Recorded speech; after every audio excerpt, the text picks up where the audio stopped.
살아오는 동안 하나님 사마리아 여인과도 같이 그 우물가의 여인과도 같이 세상에 헛되고 헛된 것들을 구해왔던 것들을 지난 날들을 주님 앞에 또한 다시 한번 회개합니다. 주님의 주시는 그 생수 영원히 목마르지 않는 그 생수를 이 시간 구합니다.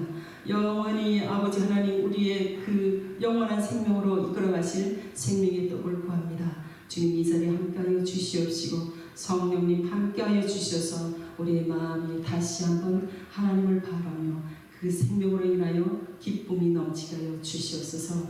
주님 감사하며 예수님 이름으로 기도합니다. 아멘. 감사합니다. 우리 함께 여호와 하나님 그 찬양을 부르며 예배 시작하겠습니다.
우리 함께 우물가의 여인처럼 난고했네 찬양 함께 부르시겠습니다.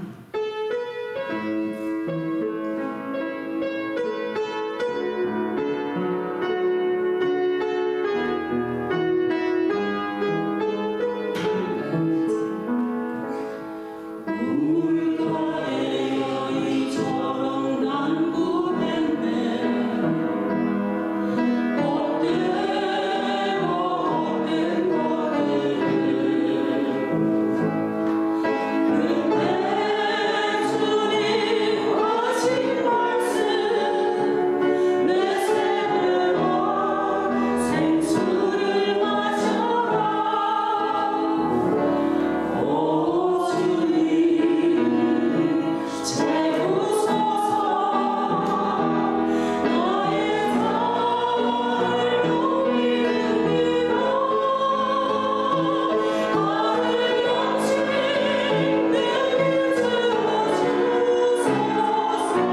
제프 김 집사님 기도 인도해 주시겠습니다.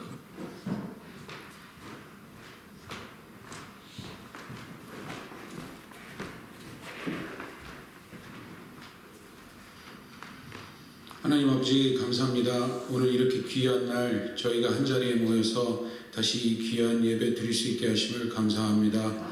저희가 한 주간 분주함 속에서 주님을 잊고 살다가 이 자리에 와서 다시 주님을 찾습니다. 저희의 몸과 마음이 주님께 온전히 바쳐질 수 있도록 주님께서 이 시간을 통해서 저희에게 축복하여 주시옵소서. 특별히 지금 전쟁과 기아로 고통받는 전 세계의 모든 부녀자들과 어린 아이들을 주님께서 지켜주시고 주님의 사랑이 그 곳곳에 미쳐 지도자들이 화해를 할 수 있도록 하여 주시옵시고 지도자들이 자신의 이득과 그리고 자존심보다는 주님의 사랑이 임할 수 있도록 주님 성령님께서 곳곳에 임하여 주시기를 간절히 기도드리옵나이다. 주님 저희 교회를 위해서 기도하오니 주님 저희가 아직 미약하고 저희가 많은 앞으로 행하여야 할 일들이 많은데 주님께서 저희에게 힘을 주시옵소서. 내적으로 강건해지고 있는 것에 대해서 주님 감사드립니다. 그러나 육적으로도 외형적으로도 저희가 강건해질 수 있도록 주님께서 인도하여 주시옵소서. 오늘 이 시간 말씀 전하시는 목사님에게 주님의 권능을 더하시고 주님 그 입술과 그 모든 것에 지혜와 지식을 더하여 주시옵시고 주님 이 말씀이 또 퍼져나갈 때 인터넷이든 우리 인간이 만든 도구를 통해서 주님께서 사용하셔서 이 말씀이 온 곳에 퍼질 수 있도록 주님께서 인도하여 주시옵소서.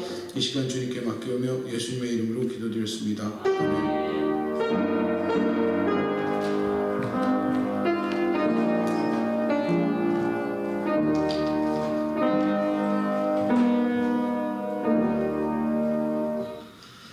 광고 말씀 날씨가 쌀쌀해졌지요.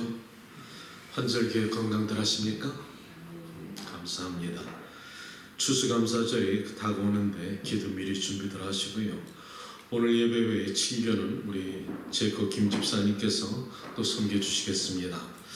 하나님의 말씀 열왕기상 우리 17장 8절에서 15절 교독합니다.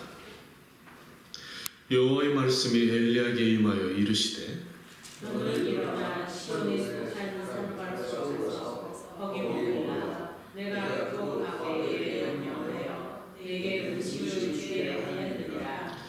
그가 일어나 사르밧으로 가서 성문에 이를 때 한 가부가 그곳에서 나뭇가지를 줍는지라.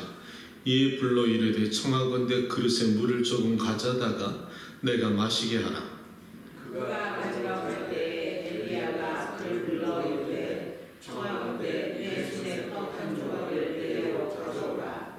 그가 이르되 당신의 하나님 여호와께서 살아계심을 두고 맹세하노니 나는 떡이 없고 다만 통에 가루 한 움큼과 병에 기름 조금뿐이라. 내가 나뭇가지 둘을 주어다가 나와 내 아들 위하여 음식을 만들어 먹고 그 외에 죽으리라.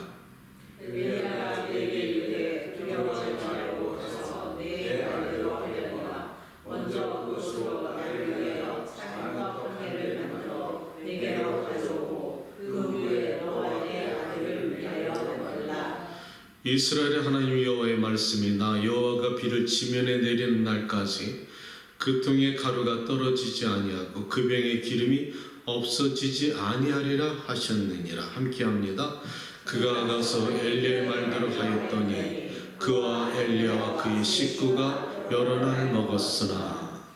기도합니다. 거룩한 전에 우리가 아버지 스스로 아버지 걸어와서 예배를 드릴 수 있게 해주신 것 감사합니다. 생명 허락하여 주셨고 건강 허락하여 주셨기 때문에 산 생명의 모습으로 거룩한 전에 나와서 주님을 뵙게 하여 주셨으니 오늘도 주의 사모하는 만큼 하늘문을 열어주시고 우리 각자의 갖고 있는 질문에 응답하여 주시고 또 문제까지 해결하여 주시어서 오늘도 나와 함께 손을 내미시는 그 하나님의 손을 붙잡고 돌아갈 수 있는 복된 성도들의 축복이 되게 하여 주시옵소서. 여전히 부족한 자가 거룩한 전에 섰습니다.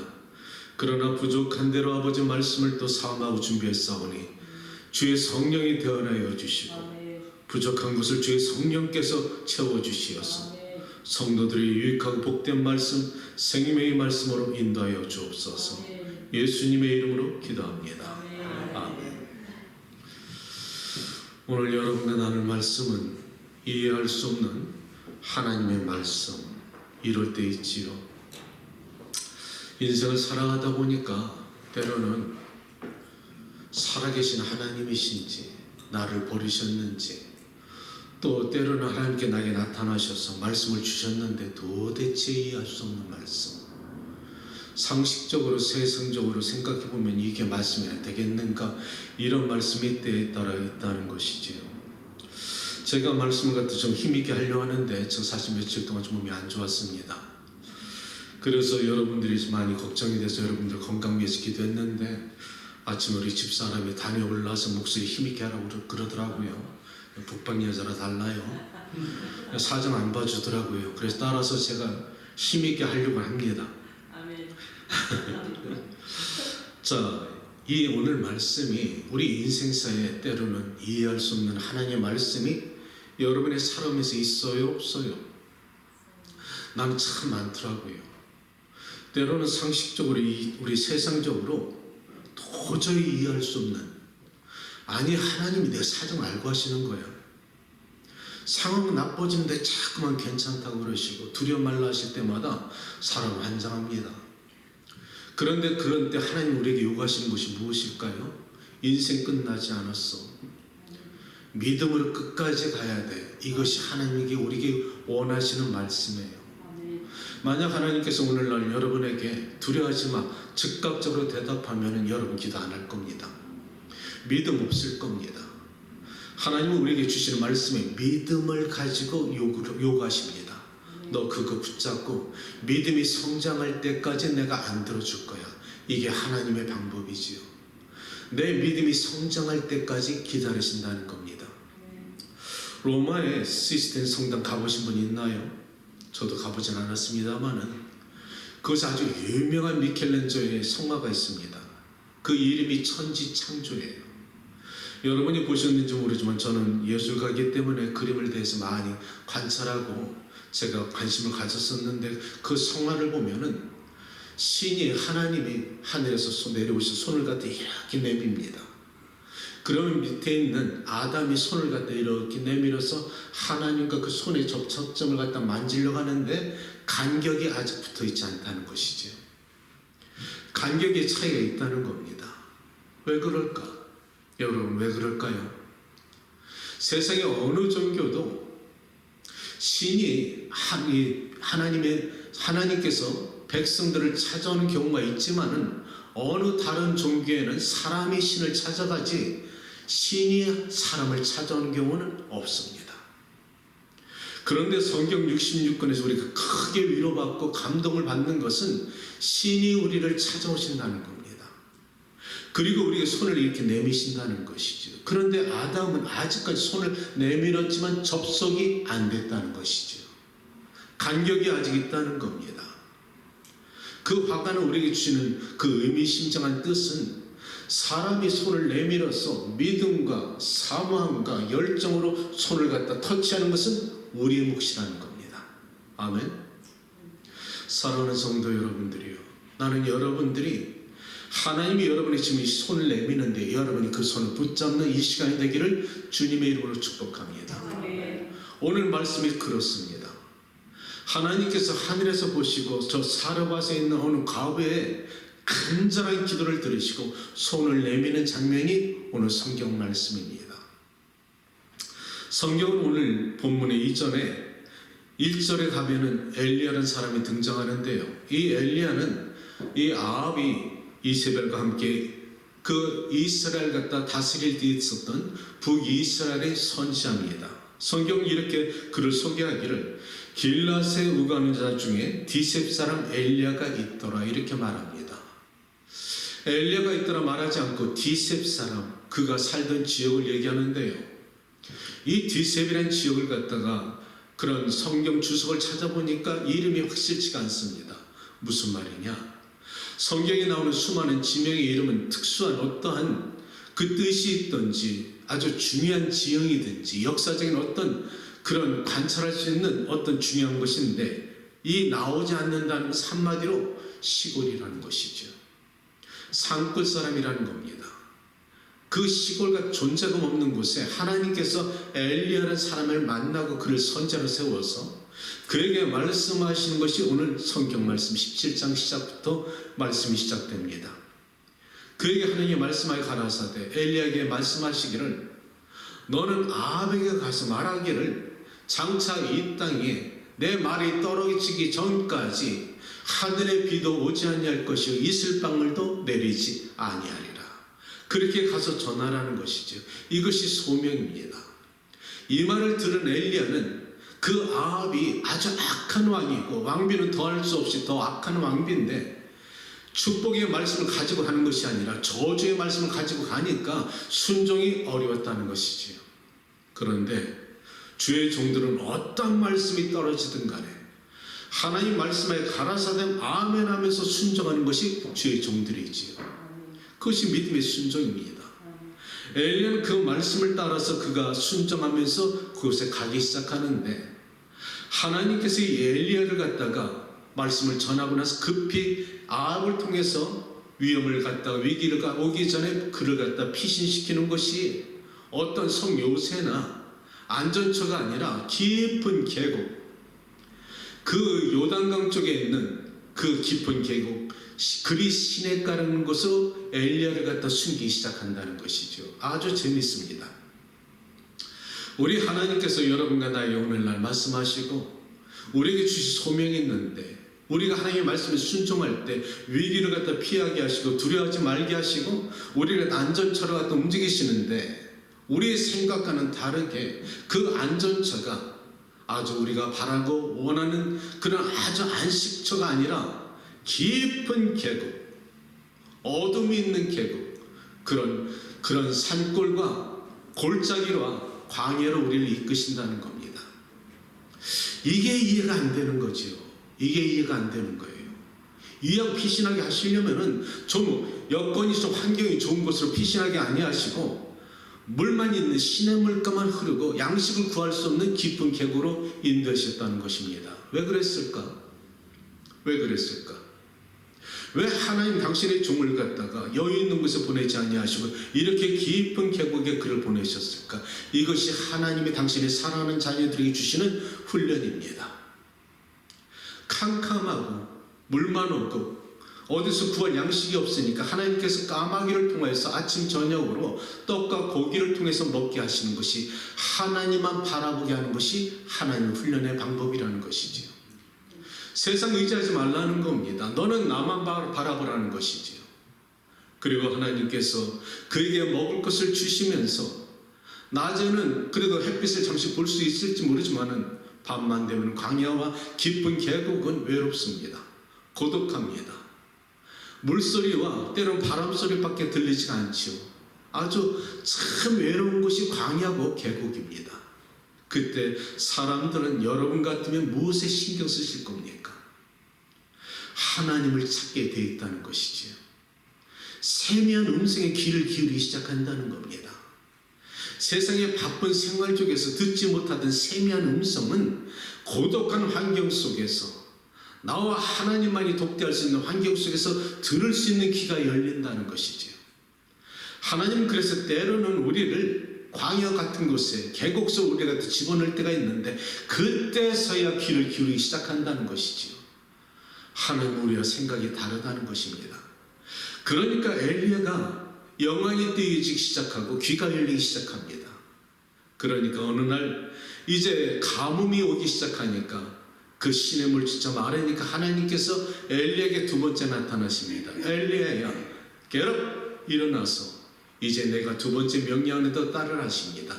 세미한 음성을 들을 수가 있었기 때문에 하나님의 음성을 들을 수가 있었다는 것이지요. 아멘. 나는 여러분들이 기도할 때 하나님의 음성을 듣는 여러분들 되길 바랍니다. 때로는 고난이 있을지라도 그 고난을 통하여서 외로울 때, 나만 홀로 있을 때 외로워하지 말고 그 순간이야말로 하나님과 가장 가까울 때, 하나님께 내 마음을 토설해 놓을 때, 그때 하나님께 기도하면서 하나님의 음성에 귀를 갖다 기울이시기 바랍니다. 그게 독대하는 시간입니다. 이 시간이 얼마나 귀한 줄 알 수 없습니다. 그래서 때로는 하나님께서 여러분을 사랑하셔서 하나님과 단 1대1의 관계 속에 대화를 나누고 싶어서 고난이라는 길을 때는 주실 수가 있다는 것이지요. 엘리야에게 하나님 말씀하여 가라사대 너는 이제 일어나 시돈에 속한 사르밧 가백에 가서 그에게 먹을 것을 구하라. 내가 그에게 이미 명령하여서 네게 음식을 주게 하였느니라. 하나님께서 말씀하십니다.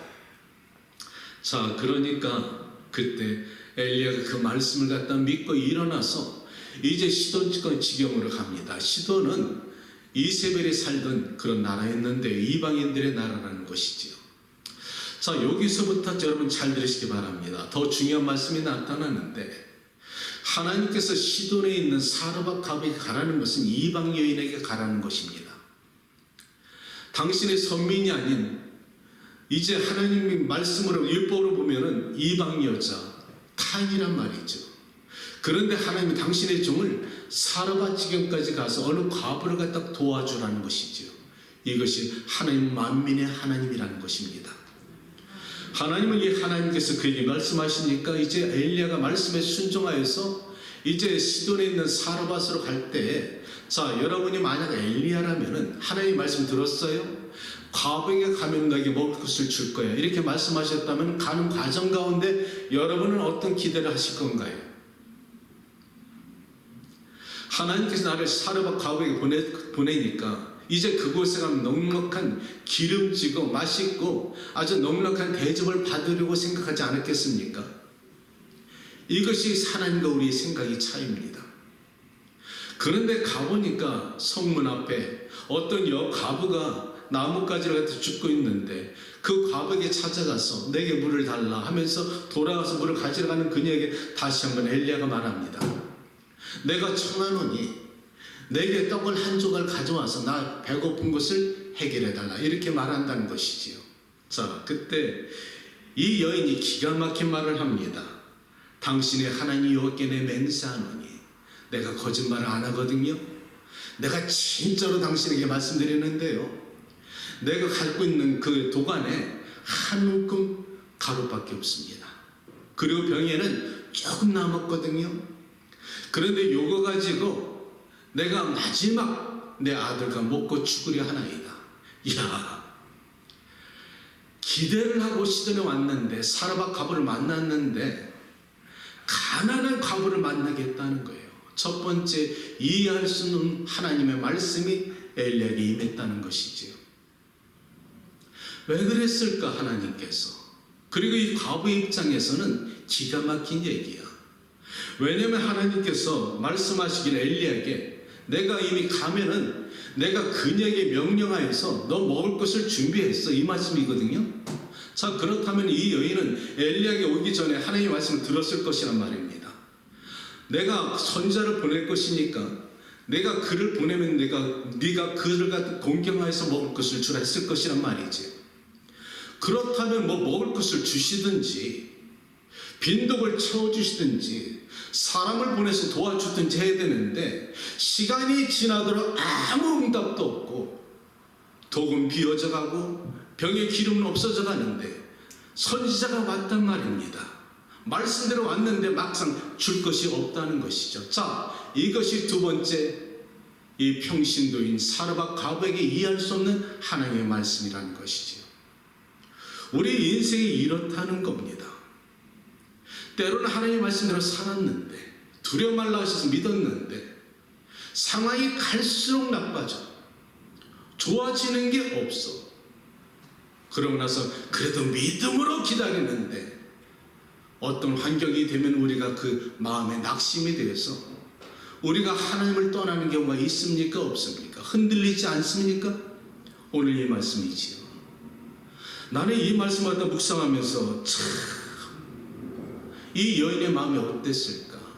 아니, 그래도 선지자는 오늘 나 목사나 교육자나 선교사님인데 비록 이 턱을 차지 도와주지는 못하고, 아니 이제 요 하는 그 호떡 하나 만들 거 가지고 와서 나를 갖다 먼저 배불리게 하라니까 얼마나 기가 막히겠느냐고, 얼마나 얼처구니가 없겠습니까? 나 같으면은 아이고, 당신이 그래도 선교사고 목사입니까? 아니 교회가 나 같은 사람 도와줘야지. 어떻게 비렁이 턱을 친 나 같은 사람에게 한 번 먹을 그 호떡을 만들 그 곡식 가지고 당신을 먼저 먹여달라 하십니까? 아이고, 사람 잘못 봤습니다. 나 같으면 그렇게 투덜거릴 것 같아요. 그런데 이 여인은 그 말씀대로 행했다는 겁니다. 왜? 엘리야가 이렇게 말하지요. 엘리야가 그에게 이르되 두려워 말아라. 하나님이 네게 말씀하시기를 비가 오기까지, 기근이 멈출 때까지 네 도간에 있는 곡식과 기름의 병이 떨어지지 아니리라 말씀하셨으니 먼저 내게로 가져오라, 이렇게 말씀한다는 겁니다. 그런데 이게 말이 그렇지, 떡 한 조각 남았는데 그 말씀이 이루어질지 안 이루어질지 어떻게 알아? 그런데 이 여인은 믿었다는 겁니다. 이것이 기적의 공식이에요. 아멘. 하나님의 말씀이 떨어지면은 이해와 상식을 떠나서 그 말씀을 믿음으로 아멘하고 순종할 때 기적이 일어나는 거야. 사랑하는 성도 여러분들이요, 내가 이 말씀을 묵상하면서 우리 성도들에게, 또 때로는 멀리 있는 인터넷을 듣는, 방송을 듣는 수많은 사람들에게 이 말씀을 적용시킬 때가 있는데요, 참 우리 인생에는 여러 가지 광역길을 갑니다. 깊은 계곡 지날 때가 있지요. 재정적인 문제를 갖다 고통받는 사람이 있습니다. 그리고 육신의 암병으로 지금 고통받고 있는 사람이 있습니다. 사업적으로, 직장으로, 학교로, 가정으로 광역길 가는 사람이 있습니다. 그런데 목사는 때로는 그 사정도 모르는 것처럼 하나님만 믿으세요. 하나님 살아계십니다. 참고 인내하시 반드시 좋은 날 올 겁니다. 하나님만 붙잡고 사세요. 나는 이렇게 여러분들에게 말할 때 여러분 속으로 어떻게 생각하십니까? 참 속도 모르는 말씀하시네. 상황이 갈수록 나빠지는데 목사님 내 사정이 알고 하시는 소리인가? 아니, 내 몸은 지금 갈수록 지금 암병이 퍼지고 있는데, 죽어져 가고 있는데 어떻게 목사님 저렇게 편한 소리를 하시는가? 내 사정을 아시긴 하십니까? 이렇게 여러분 반문하고 싶을 때 있습니까? 없습니까? 그런데 오늘 성경은 이렇게 말하는 거야. 엘리야는 현실을 바라보는 게 아니라는 거야. 엘리야가 보는 사실 현실은 그 과부의 독이 비었어. 병도 기름이 조금밖에 없는 사실은 분명히 봤어. 그런데 엘리야가 이렇게 과부에게 하는 말은 현실을 보는 게 아니라 믿음의 눈으로, 비전으로 채워진 것을 봤다는 거야. 이게 목사라는 겁니다. 아멘. 목사는 현실을 바라보는 게 아니야. 목사는 비전의 눈으로 내가 살아계신 하나님 알거든요. 나와 함께 하시는 하나님이 내 인생 뒤돌아보니까 끝까지 믿음을 지키는 자에게 축복하시는 살아계신 하나님이십니다. 그러니까 현실을 바라보지 말고 참으세요. 인내하세요. 반드시 축복을 받을 겁니다. 당신의 믿음을 지키라는 것이 목사가 들을 수밖에 없는 말씀이라는 겁니다. 이해되십니까? 이게 목사의 말이라는 거예요. 그러나 전하는 목사도 힘들어. 하나님이 빨리 말씀해 주시고 그 독을 채워줬으면 좋겠는데 마지막 한 움큼 잡을 때까지, 그 바닥 칠 때까지 하나님은 가만히 놔두신다는 거지. 무슨 말? 오늘날 여러분과 내 인생에 지나간 과거를 돌이켜보면은 하나님은 가장 밑바닥에 이제 죽었다, 끝났다 할 때 그때가 하나님의 타이밍이라는 거예요. 아멘. 이것을 통해서 하나님께서 우리에게 주시는 말씀이 이해할 수 없는 말씀이지만 믿음을 요구하는 겁니다. 믿음을 성장시키기 위해서 우리의 쓴뿌리를 버리고 우리가 거룩함에 이르기까지 하나님은 우리의 인생을 단계별로 우리가 이끌어 가시는 것이 죽을 때까지 이끌어 가시는 거야. 그래서 여러분이 거룩성을 가지고서 하나님의 나라 갈 때까지 하나님은 이렇게 우리를 훈련하신다는 겁니다. 이해할 수 없는 말씀이 얼마나 많습니까? 내 인생에도 있었어요. 그리고 성경에도 얼마나 많은지 모릅니다. 아브라함이 하나님 말씀하시길 네 아들 독자 이삭을 갖다 바쳐라. 이해됩니까? 하나님이 호세아 선지자에게 말씀하시기를 너 가서 창녀 고멜을 데려다가 네 아내로 삼아라. 아니 목사에게 창녀를 갖다 데려다 장가들려는 것이 이게 이해가 되느냐고요. 아나니에게 하나님 말씀하시기 예수님 말씀하시기를 너는 가서 사울이라는 사람에게 가서 그에게 안수하여 그의 눈을 뜨게 하라. 이게 아나니아 입장에서 이해가 안 되는 거예요. 그가 이스라엘 민족을 죽이려 했는데 그게 말씀이 됩니까? 그런데 하나님은 우리에게 이해할 수 없는 말씀을 주실 때 순종을 요구한다는 것이죠. 하나님의 생각과 내 생각과 여러분의 생각의 차이는 다르다는 겁니다. 우리의 문제는 내 생각처럼 하기 때문에 기다리지 못하고 조급하고 성급하기 때문에 하나님의 뜻을 갖다 기다리지 못할 때가 얼마나 많은지 모른다는 것이지요. 사랑하는 여러분, 내가 이 말씀을 갖다가 정리하면서 자연적으로 내 지난 평신도 과거를 갖다 생각해 봤습니다. 하나님의 손을 내밀 때 나는 하나님의 말씀에 순종했던가, 내 인생을 갖다 뒤돌아보니까요, 사업적으로 축복을 갖다 내가 정리하다 보니까 크게 3번을 갖다가 하나님이 날 시험하셨는데, 여러분이 이미 들은 간증이기 때문에 간략하게 그 공통점만 여러분에 알려드리겠습니다. 첫 번째 사업이 슈리페라는 게 여러분 들으셨죠? 슈리페 할 때 제가 하나님 앞에 10의 1조로 작정하게 드리기 시작했는데 잘 들으시기 바랍니다. 나는 목사님의 말씀에서 11조 드린 게 아닙니다. 내가 워낙 큰 은혜를 받고 나니까 자발적으로 말씀에 순종해서 하나님의 말씀을 무조건 따르고 싶더라고요. 그래서 그 열악한 환경 속에서도 내가 하루하루 내가 10의 1조를 준비했더니 딱 2년 만에 10배 되는 사업을 주시는데 그게 그로서리 스토어입니다. 슈리페를 팔아가지고 그 작은 돈 가지고 하나님 주신 사업체를 믿고서 들어가서 계약을 해버렸네요. 그런데 해버리고 나니까 잔금을 치를 돈이 없어. 믿습니다. 믿음이 있을 때는 잔금을 쳐버리고 말았는데 뒤도 생각하지 않고 정신 차려보니까 내가 미쳤지. 아니 잔금 이것을 어떻게 처리할 것인가. 아무도 날 도와줄 사람이 없는데. 그래서 고민하는데 파킹장에서 우연히 성경의 말씀처럼 보아스 롯이 만나는 것처럼 마침 그때 우연히 나와 알던 사람이 날 갖다 파킹에서 우연히 만나가지고 미스터 목 도와줄 거 없어? 이 말 한마디에 그분에게 사정을 얘기했더니 그분이 그것을 해결해 주더라는 거야. 아멘. 두 번째, 이 간증을 여러분이 다 하다 보면 시간이 너무 없으니까 종잣돈의 비유를 갖다 간단히 또 소개해 드립니다.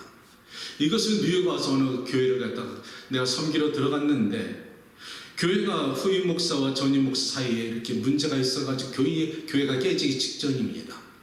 그런 열악한 교회 가서 섬기기 시작했는데 어느 날 목사님이 한숨을 쉬는 소리를 듣고 나서 오지랖이 넓어가지고 지나가지 못하고 목사님 무슨 걱정이 있어요? 이렇게 물었던 것이 코가 걸린 거지.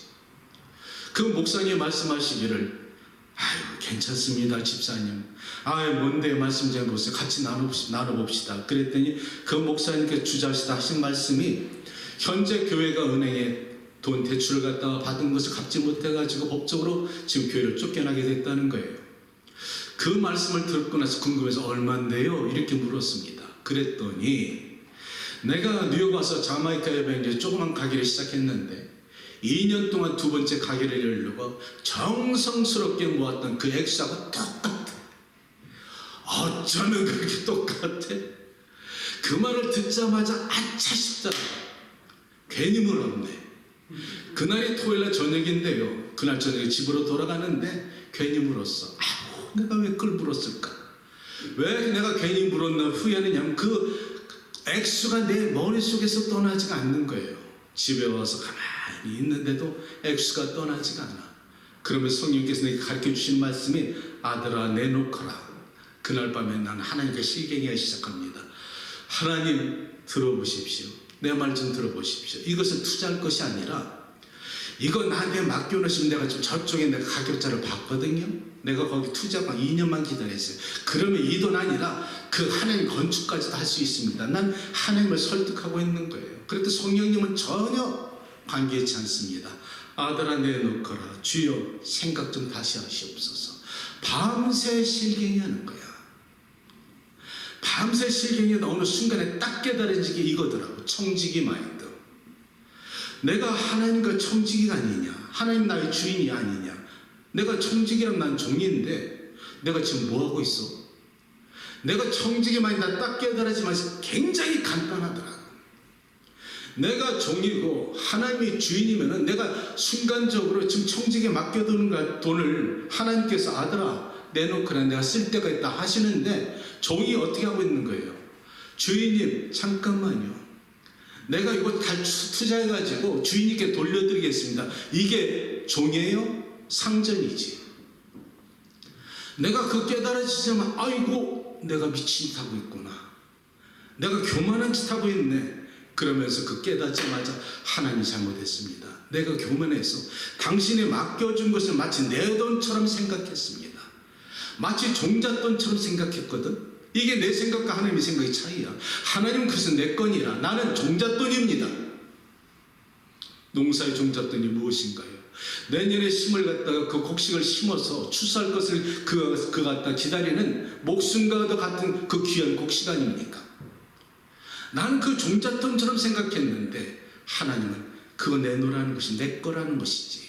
이게 생각의 차이라는 거야. 아멘. 하나님은 여러분을 갖다 축복하시기 전에 반드시 여러분을 시험하십니다. 그러면 그 다음날 아침에 새벽에 아침에 깨닫고 나서 그날 주일 아침에 하나님의 전에 갖다 드렸지요. 그러면 이제 끝난 거예요. 이제 2년 또 열심히 벌어가지고 돈 모아가지고 두 번째 사업체 해야 되는 거예요. 그랬는데 한 며칠 지났다가 옆집에 있는 건물주인이 저한테 찾아와가지고 한다는 말이 너 1년 동안 가만히 하는 거 보니까 너 장사 참 잘하는데 너 내 가게 빈자리 와서 한번 해볼래? 그 가게를 나한테 주시더라고. 가보니까 뭐 수리할 것도 없어요. 옷만 걸면 되겠더라고. 하나님께서 그 땅을 축복하셔서 그 땅을 통해서 이 사업체가 일어나기 시작했다는 겁니다. 세 번째, 어느 날 제가 장로가 돼서 성결교단을 섬기고 있는데 한국에서 부흥 강사님 오셔서 수많은 사람들이 은혜를 받았고 나도 은혜를 많이 받았습니다. 그런데 마지막 부흥의 날 목사님이 말씀하시기를 하나님께서 이 성전의 건축을 갖다 작정하라고 말씀하셨다는 거야. 그래서 이 성도들에게 소원을 하라는 겁니다. 은혜를 잘 받아 내가 거기 걸려버렸어. 아니